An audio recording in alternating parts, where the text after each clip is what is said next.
Saludos, tribu.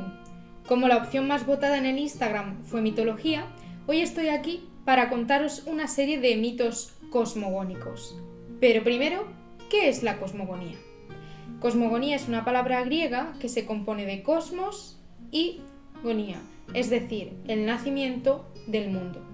Y es la manera en que cada cultura o cada sociedad responde a la pregunta de ¿cómo empezó todo? ¿Por qué estamos aquí? Una combinación del caos, las aguas, la oscuridad, animales, huevos cósmicos. Todos para dar la explicación de por qué estamos aquí. Así que acompañadme a dar una vuelta por el mundo para ver cómo distintas culturas responden a esta pregunta. Nuestra primera parada será en África, y dentro de África vamos a preguntarles a los egipcios. En Egipto, al principio de todas las cosas, solo había oscuridad y agua que lo cubría todo. Eso era Nun. Bueno, también estaba Ra, pero estaba dormido. Realmente no era consciente de sí mismo, no era consciente de que era un dios, hasta que despertó. Y cuando despertó, de su aliento y su saliva nacieron Shu y Tefnut, que se fueron a vivir al otro extremo de esa masa de agua. Entonces Ra hizo surgir de esa masa de agua un montículo de tierra, lo que los egipcios llamaban colina primigenia, y que intentaban imitar con sus mastabas y más tarde con las pirámides. El primer trozo de tierra de todo el planeta. Como Egipto había surgido de las aguas y de ese río, esa inmensidad de agua, a partir de entonces el Nilo sería sagrado, porque era ese agua la que daba la vida al pueblo egipcio. Y de Shu y Tefnut nacieron Geb y Nut, el cielo y la tierra, que seguramente os suenen más porque evidentemente son de las divinidades más famosas de Egipto, ya que dieron la vida a Isis, Osiris, Neftis y Set. Por lo tanto, la cosmogonía egipcia se sustenta en agua, oscuridad y el poder de Ra. Siguiente cultura, la Yoruba, que seguramente os suene, ya que es una cultura procedente de África Occidental, pero que fue llevada a América con todas las olas de esclavos que hubo en época moderna, y dejaron allí gran parte de sus costumbres que se han fusionado con las costumbres americanas y han dado lugar a religiones como la Yoruba, con una gran raíz africana. En la misma línea que los egipcios, para los Yoruba en el mundo solo había agua, pero el dios Olodumare bajó a la tierra con su hijo Obatalá. El padre le dio a Obatalá un puñado de tierra y una gallina. Entonces Obatalá echó el puñado de tierra en las aguas, formó también un pedazo de tierra, al igual que había hecho Ra con la colina primigenia, puso allí a la gallina y la gallina, removiendo la tierra, creó el mundo. Después en ese mundo fue Obatalá quien moldeó a los humanos y les dio vida. Por tanto, la cosmogonía yoruba se sustenta en agua, tierra, dioses y una gallina muy simpática.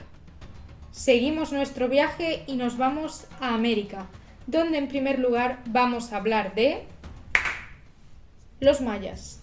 Y sabemos mucho de las creencias de los mayas gracias a un libro, el Popol Vuh. Para los mayas existían el cielo y el mar.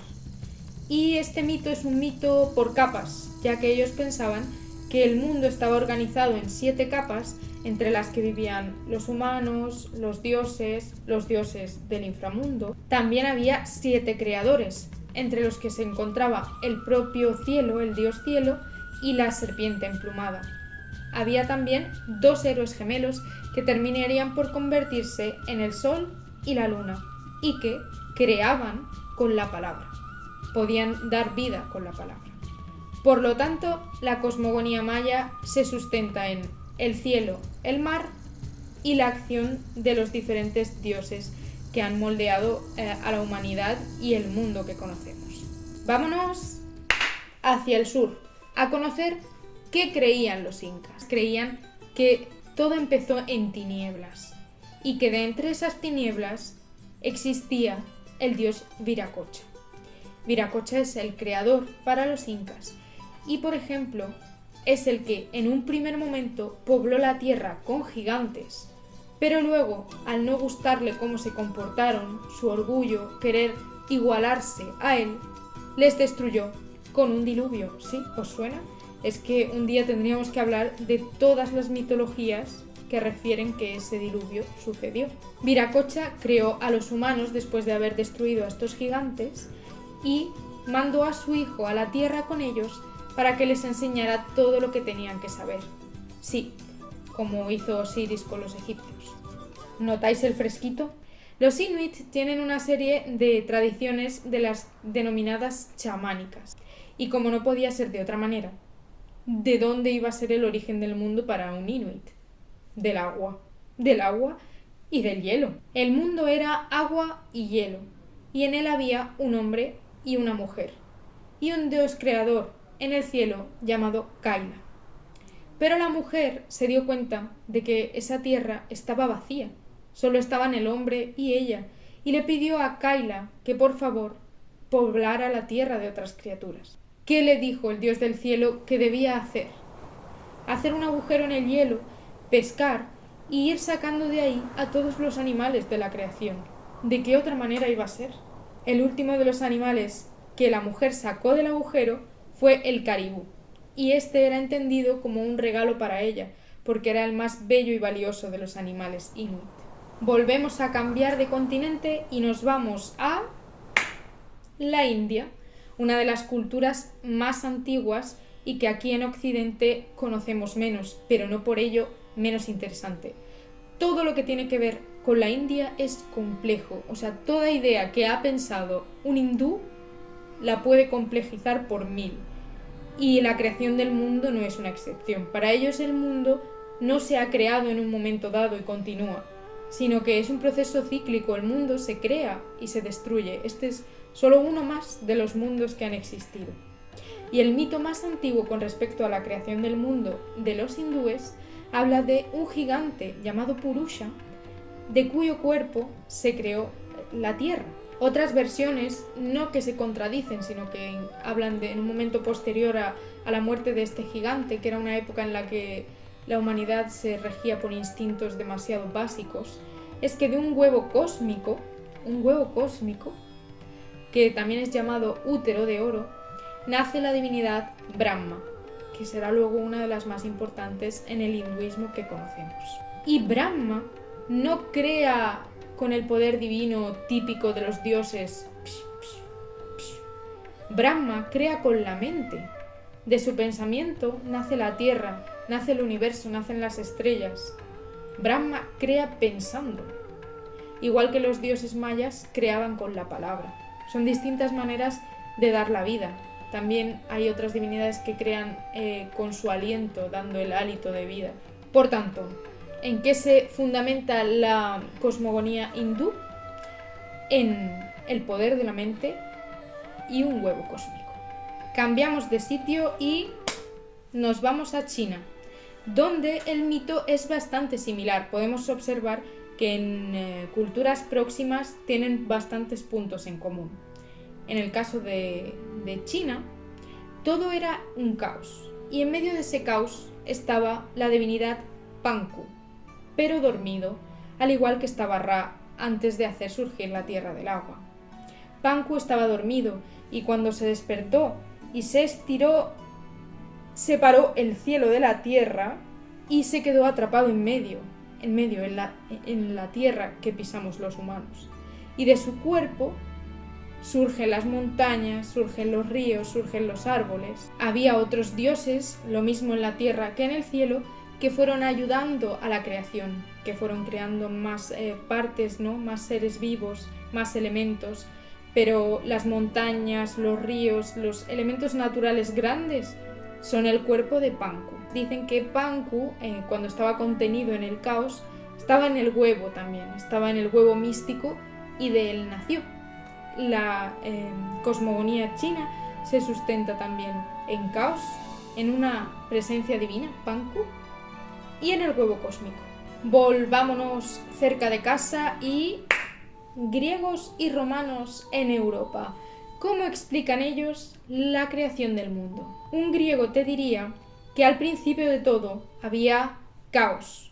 Es, creo que, la mejor palabra para expresar esto de lo que están hablando todos estos mitos, esa nada, esas tinieblas, esa oscuridad. El Tártaro, las entrañas de la tierra, se unieron con este caos por mediación de Eros, no Eros el dios Cupido que conocéis, sino Eros la esencia del cambio, la energía de modificación. Hizo que se unieran el caos y el Tártaro, y de ahí comienza el mundo y nace Gea. De Gea, que es la tierra como nosotros la conocemos, la tierra donde vivimos y donde viven los otros seres vivos. Después surgieron Erebos, las tinieblas, y Nix, la noche, porque aún no había día. Y esto es un punto común en muchos de estos mitos. El día surge de la noche. Y en el caso de los griegos, este día se llama Hímera. De Gea posteriormente nacerá Urano, que será a la vez su hijo y su esposo. Y todos sabéis lo que pasó después entre Gea y Urano. Y si no lo sabéis, os recomiendo el podcast de Paul Giese, Chisme mitológico, porque no he escuchado a nadie que lo explique mejor que él.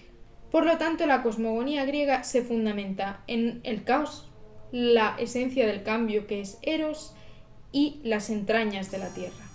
Ahí comenzó todo. Vámonos al norte. Para los nórdicos, la cosa no empieza con el caos, sino con los 4 elementos: agua, tierra, fuego y aire. Para ellos había hielo en el norte, es evidente, fuego en el sur y entre medias un abismo llamado Ginnungagap.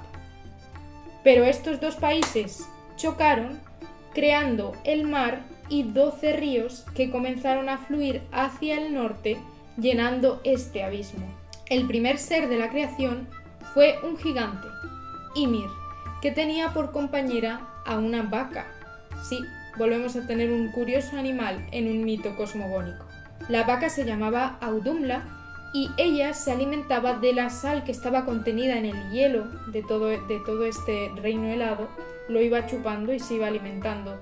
Y el gigante Ymir se alimentaba de su leche.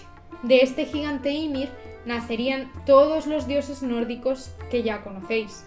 Y a su muerte, las partes de su cuerpo, al igual que sucede con Panko en China, forman las partes de nuestro mundo.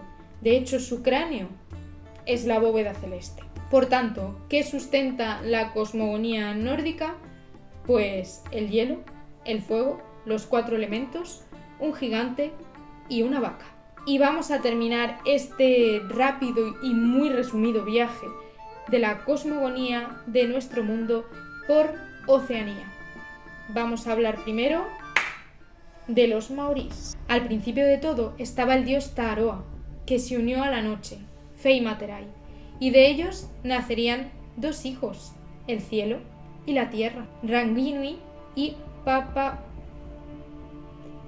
Papatuanuku. En un inicio, estos dos, el cielo y la tierra, estaban unidos, y entre medias vivían sus 70 hijos. 70 hijos que representan todas estas cosas de la creación: las montañas, los bosques, los ríos, los mares. Pero los conflictos que tuvieron estos 70 hijos entre sí consiguieron que el cielo y la tierra terminaran por separarse, como actualmente los vemos. Aunque eso es un mensaje un poco cruel de hijos que hacen que se separen sus padres. Pero al fin y al cabo, este mito explica por qué suceden los eventos naturales. Si hay un terremoto o una tormenta o cae un rayo o las olas son demasiado fuertes, son conflictos entre los hijos del cielo y la tierra. Por lo tanto, la cosmogonía maorí se basa en su dios supremo y el cielo, la tierra y sus 70 hijos. Que, por cierto, no tiene que ver con la cosmogonía, pero me enteré hace poco de lo que los maorís tienen. Acaban de nombrar a su nueva reina y no es una monarquía muy antigua. De hecho, es una monarquía que se creó con la llegada de los colonizadores. Es la nueva reina maorí. Y para terminar, nos vamos a ir al punto más lejano de cualquier tierra. ¿Sabéis cuál es? La isla de Pascua. para conocer a la cultura Rapa Nui. Al principio de todo, para los pascuenses, estaba el dios Makemake. Curiosas representaciones las del dios Makemake. Pero este hombre creó todo y después estaba allí y se sentía solo. Se sentía solo, se miró en un espejo y quiso a alguien más, alguien parecido a él.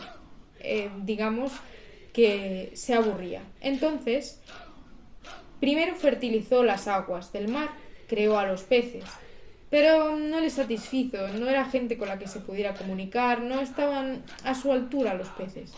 Entonces creó a los humanos. Podemos decir que la cosmogonía pascuense se sustenta en Makemake y una mala gestión de la soledad. Y ya he acabado este viaje que ha sido súper resumido para no hacer el vídeo muy largo, pero sin duda podemos retomar este tema en otra ocasión. Solo quiero hacer dos reflexiones. Primero, que siendo culturas tan distintas, tienen tantos puntos en común.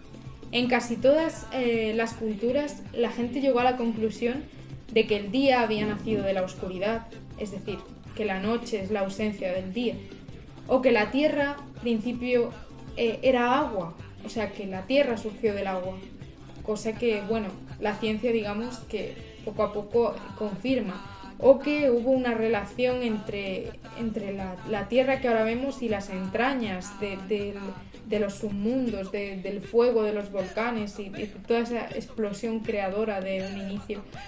Es curioso ponerse a mirar cómo hay puntos en común entre culturas tan distantes, pero al final supongo que son herramientas humanas para entender lo que hasta hace poco solo podía explicarse por la divinidad. Al final, cada cultura, según dónde está, se adapta y explica con los conceptos que entiende realidades que no entiende. O tal vez ellos lo entienden mejor que nosotros, porque tampoco estamos 100% seguros cómo se creó el mundo. Hasta aquí el vídeo de esta semana, tribu. Pero como no quiero decepcionar a nadie, la semana que viene vais a tener un vídeo de runas. Y va a ser un vídeo de preguntas, para responder todas las preguntas que me habéis hecho sobre runas, que son muchas, que están repartidas en todos los vídeos de runas, pues voy a recopilarlas y os voy a responder a vuestras dudas. Así que os animo, si queréis dejar en este propio vídeo, en este mismo vídeo, queréis dejar comentarios o preguntas con respecto a las runas, intentaré responder las más posibles la semana que viene. Y tengo muchos otros temas que quiero tratar este año. Quiero hablaros de genealogía, que últimamente estoy súper obsesionada.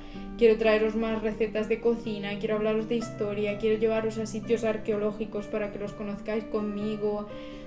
Quiero profundizar en el tema de las runas, incluso estoy pensando durante el mes de octubre hacer algunas lecturas en directo para vosotros. Vamos viendo, poquito a poquito. Pero este vídeo da por inaugurada la segunda temporada, o no sé, tercera o lo que sea, temporada de este año de La Tribu.